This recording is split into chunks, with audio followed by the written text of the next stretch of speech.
adanya orang-orang tertentu yang dapat tahan di atas bara api, atau mungkin terhadap senjata tajam, terhadap paku, atau bisa berjalan di atas air, atau sekalipun bahkan bisa terbang misalkan.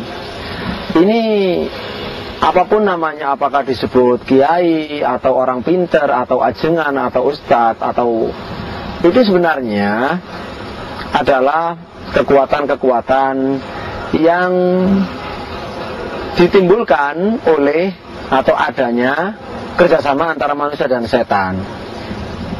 Kenapa kita bisa memastikan begini? Karena yang namanya setan itu pasti membantu orang berbuat syirik, kufur, bid'ah, maksiat.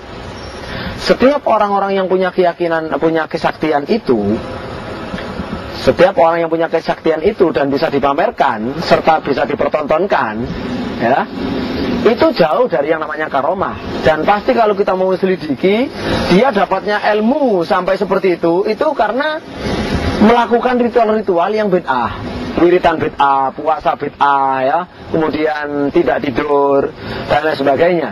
Jadi dia juga punya keyakinan-keyakinan bid'ah, sehingga setan itu sangat senang dan membantu orang ini, gitu.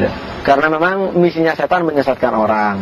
Makanya Imam Syafi'i rahimahullah ketika dilapori oleh seorang muridnya, wahai Imam Syafi'i, Imam Laits itu mengatakan bahwasanya kalau kamu melihat orang berjalan di atas air, maka jangan terkecoh dulu sebelum kamu timbang dia dengan Al-Quran dan Sunnah. Kata Imam Syafi'i, oh dia masih kurang. Bagaimana yang benar, yang lengkap itu begini. Kalau kamu melihat ada orang bisa berjalan di atas air dan bisa terbang di udara, maka jangan terkecoh dulu sampai kamu timbang dia dengan Al-Quran dan Sunnah. Jika akidahnya, ibadahnya, akhlaknya, ilmunya sesuai dengan Quran Sunnah, maka itu berarti wali Allah. Dan jika tidak demikian, maka itu adalah wali setan. Ya, jadi begitu ya.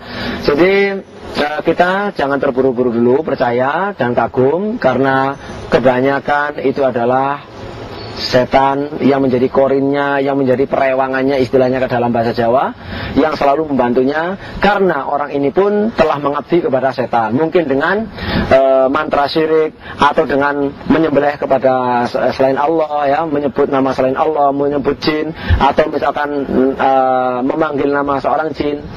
Apakah dia merasa atau tidak merasa? Ukurannya, jika ibadahnya itu bid'ah, tidak sunnah, itu mesti dari jin kekuatannya.